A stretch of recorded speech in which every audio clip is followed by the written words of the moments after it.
Bom, hoje nós vamos para a última aula sobre Brasil Colônia. E a partir da semana que vem a gente vai fazer uma pausa aí em Brasil Colônia. Vamos para a história geral para depois retornarmos com o processo de independência do Brasil. E para a gente iniciar, como em todas as aulas, uma breve revisão. Então, na aula passada, nós falamos da crise econômica, ou seja, aquela crise que foi a principal decorrência da União Ibérica, né? A quebra do ciclo da cana-de-açúcar. Então, os tratados realizados por Portugal com os ingleses, o tratado do vinho e do tecido principalmente, a concorrência do açúcar nas Antilhas através dos holandeses, com a expulsão deles daqui com a insurreição pernambucana, e a Guerra dos Mascates, ou seja, senhores de engenho e comerciantes, Recife e Olinda, em conflito, porque os senhores de engenho já não eram mais os privilegiados da situação. E com tudo isso, começou a necessidade de interiorização do território, do povoamento para além da faixa litorânea brasileira. E quem vai realizar isso? Os exploradores, que eram expedições financiadas pelo governo, né, financiadas pela metrópole, os bandeirantes, que vão ter uma série de tipos de bandeirantes, onde o principal deles vai ser aquele que vai tentar capturar índio para vendê-los como escravos, já que o tráfico negreiro é muito mais caro e com a crise você precisa de um escravo mais barato.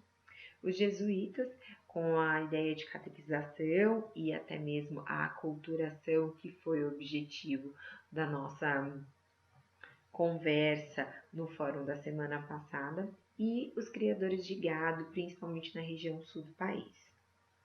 Dito isso, vamos para o ciclo da mineração. Então, o fato é que os bandeirantes acabaram por descobrir minério no território para o interior do país. Então, até então, as bandeiras elas tinham como uma principal função e objetivo, como eu já disse, capturar índios. Mas a partir do momento que você tem a descoberta do ouro, tudo se modifica. Haviam expedições exclusivamente para a busca da mineração, expedições bandeirantes, mas haviam expedições que tinham intuito indígena e vasculhavam para ver se encontravam alguma coisa. O fato é que foi encontrado minério e que a partir daí toda a economia do país, no caso não país, mas da colônia, né? Então toda a economia da colônia naquele período voltou-se ao ciclo da mineração exclusivamente. Não é à toa que essa região vai começar a receber de 3 a 4 mil portugueses anualmente.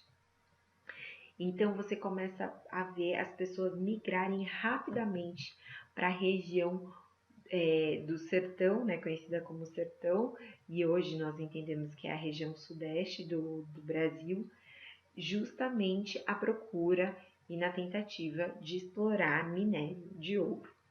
E aí, logo na descoberta, nós tivemos um primeiro conflito chamado Guerra dos Emboabas. O que foi a Guerra dos Emboabas? Foi a guerra entre paulistas e portugueses. Por quê? Era uma luta pela exclusividade da exploração. Então, segundo os paulistas, eles chegaram primeiro. É meio que eu vi primeiro, então é meu. Eles descobriram esse minério com as expedições bandeirantes.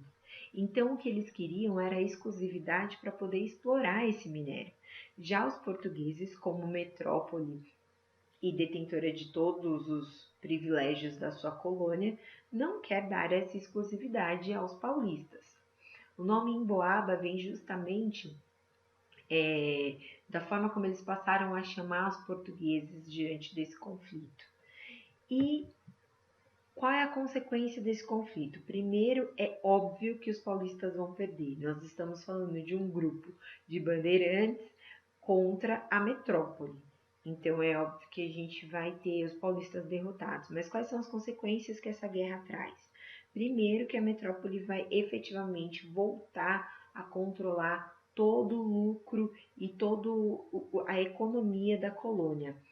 Por que voltar? Porque a gente passou pelo período da União Ibérica, onde a metrópole deixou de ser Portugal e é onde Espanha deixou um pouquinho largado, tanto que os holandeses invadiram por um bom tempo aqui. Depois, a elevação de São Paulo à categoria de cidade. Isso é representativo? Muito. Você não é mais uma vila, você passa a ter uma cidade, uma importância maior e, consequentemente, uma importância da própria metrópole com relação àquele local. Terceiro, a criação da capitania de São Paulo e Minas de Ouro, que futuramente vai ser o estado de Minas Gerais.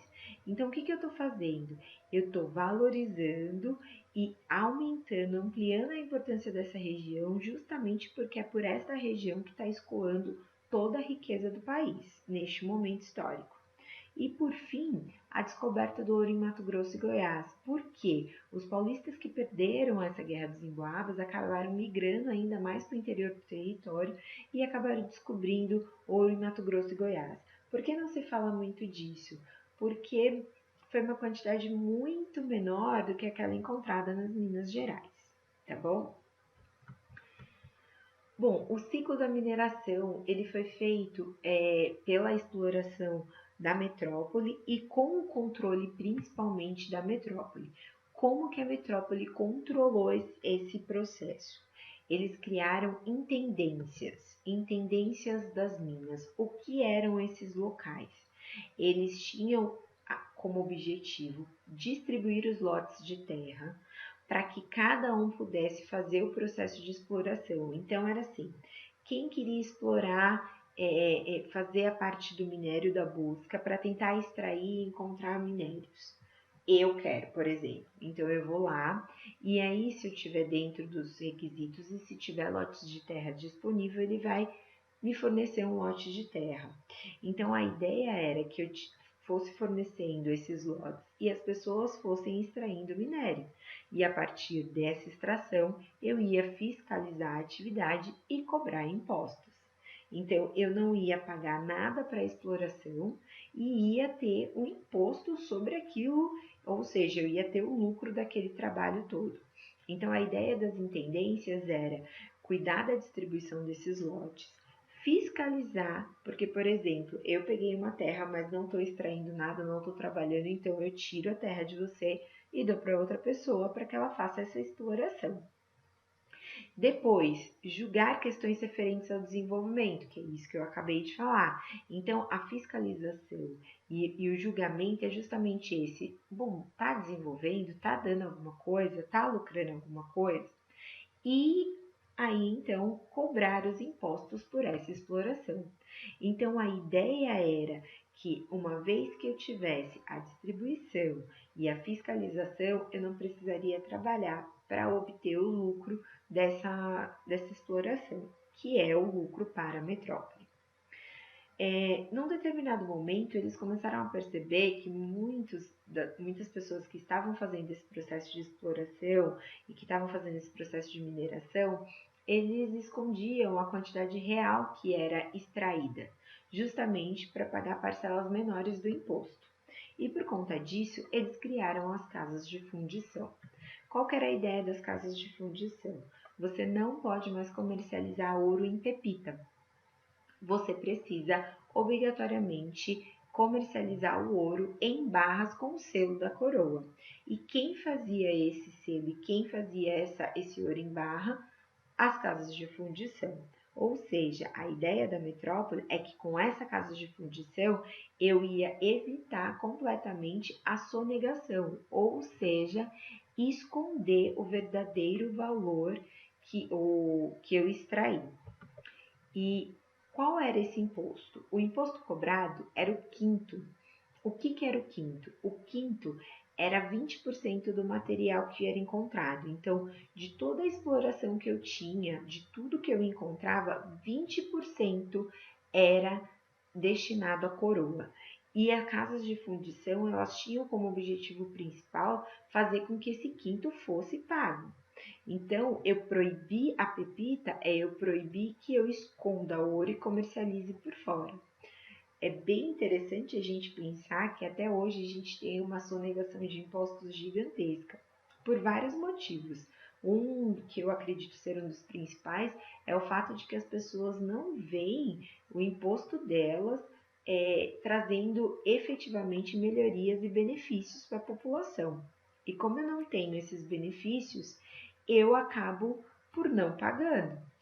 Então, o imposto de renda, por exemplo, é um imposto que ele come bastante, tanto que ele é chamado de leão, do seu salário. Então, tem muitos funcionários, muitas pessoas no país que ainda recebem apenas uma parte do seu salário no holerite para que esse desconto seja melhor. E isso é uma forma de sonegação. E era isso que eles já faziam naquela época lá no Brasil colônia. Houve uma revolta chamada Revolta de Vila Rica, que ela aconteceu justamente porque eles ficaram irritados e nervosos com a fundação das casas de fundição. Então, eles quem? Esses mineradores, essas pessoas que exploravam, porque eles viam o cerco se fechando e todo esse ouro se escoando cada vez mais para a mão dos portugueses. Então, para a gente entender melhor, em imagens, essas eram as casas de fundição. Então, eram locais onde eu tinha que ir com a pepita, né, de ouro, e que nesse local ia ser fundido esse ouro e transformado em barra. Por que isso acontecia? A pepita era muito mais fácil de ser escondida e consequentemente, de ser sonegada. É deste período histórico que surge a expressão de Santo do Pau Oco. Hoje, quando a gente fala, Santinha do Pau Oco, a gente quer dizer que é um julgamento e uma expressão até um tanto machista, mas quer dizer que a menina se faz de santinha, é boazinha, mas na verdade não é nada disso. Mas essa expressão ela surgiu deste período histórico, porque os mineradores eles escondiam as pepitas em santos ocos, como dessa imagem. Então eles guardavam as pepitas que eles não queriam declarar para não ter que pagar impostos nessas imagens.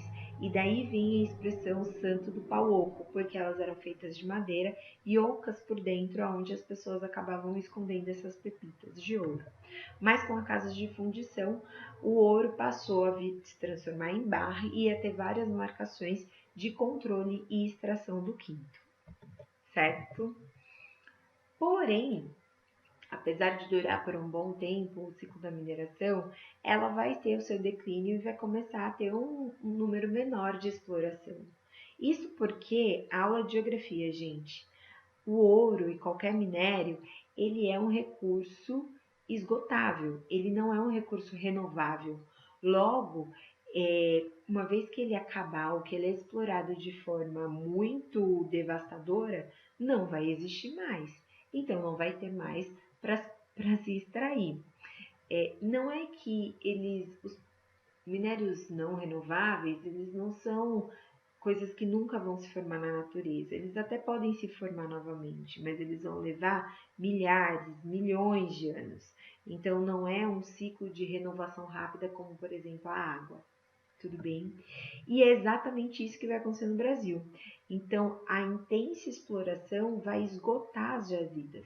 Então, nós não vamos ter mais de onde extrair. Quando essa extração começa em 1700, em 10 anos é extraído 5.800 quilos aproximadamente.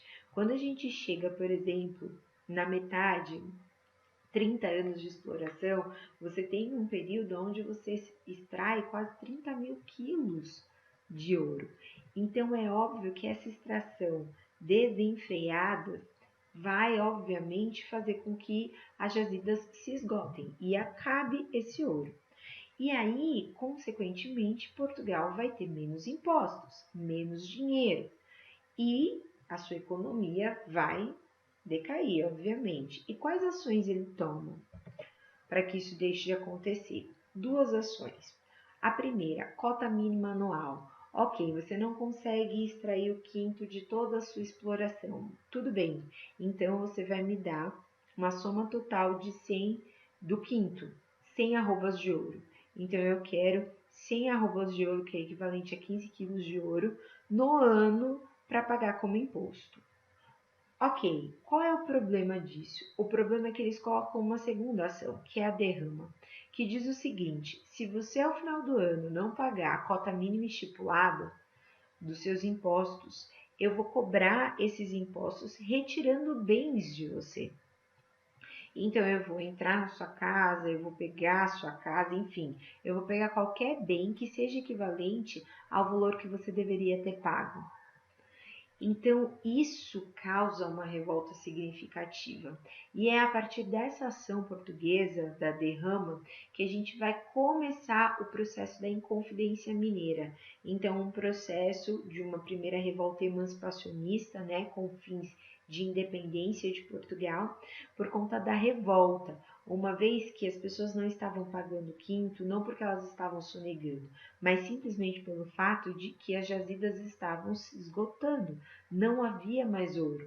Como não havia mais ouro, eu não tinha como contribuir da mesma maneira. E quais as consequências da exploração de todo o ouro aqui na colônia?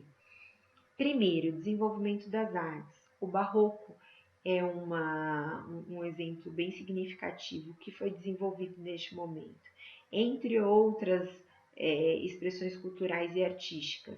Vamos pensar que esse eixo sudoeste, esse eixo sudeste entre Minas, Brasil, Minas, São Paulo, Rio de Janeiro, ele é um eixo que ele vai ter uma receptividade e um acúmulo de pessoas muito grande, o que vai favorecer para um desenvolvimento cultural. Depois, a expansão territorial, que nós falamos desde a última aula, mas principalmente populacional. Dizem alguns pesquisadores que em 100 anos nós vamos de 700, 500 mil pessoas morando nessa faixa sudeste. Passamos, após 100 anos, para 3 milhões de pessoas nessa região. Então, a gente está falando de um inchaço, de um número muito grande, significativo de pessoas vindo para esse local. Mudança da capital. Então, vamos ter a segunda capital do país, né? Primeiro Salvador, e agora a coroa muda de Salvador para o Rio de Janeiro. Isto porque ali está muito mais próximo da rota de escoamento deste ouro. Então é lógico que ali faz muito mais sentido ter a capital, uma vez que o engenho e o ciclo da cana-de-açúcar já não é mais o centro de toda a economia da colônia. E por fim, as revoltas coloniais. Toda essa exploração massiva dos portugueses faz com que os colonos, então as pessoas que aqui já nasceram brasileiras, vamos dizer assim, comecem a ficar insatisfeitos com diversas ações ditatoriais e exploratórias da metrópole de Portugal. Logo começa a pipocar uma série de revoltas que vai influenciar muito no processo de independência do Brasil. Por fim, vou deixar essa pergunta, que vai ser fruto da tarefa dessa semana. Com quem ficou o ouro brasileiro? A pergunta é: tanto se extraiu e tão pouco de riqueza e de desenvolvimento no sentido de dinheiro mesmo, no sentido financeiro, ficou na colônia, ficou aqui no Brasil. Então, para onde foi esse ouro? Né? Quem, no final das contas, foi que mais rendeu com o ouro brasileiro? Na última aula, quando eu falei do Tratado de Inglaterra e Portugal, eu falei um pouco sobre essa questão. E agora eu vou deixar essa pergunta em aberto e vou colocar as explicações e uma frase para que vocês utilizem e façam a tarefa. Qualquer dúvida, me procurem, mandem mensagem, não guardem as dúvidas para vocês, ok? Espero que vocês tenham entendido. Até a próxima aula. Tchau!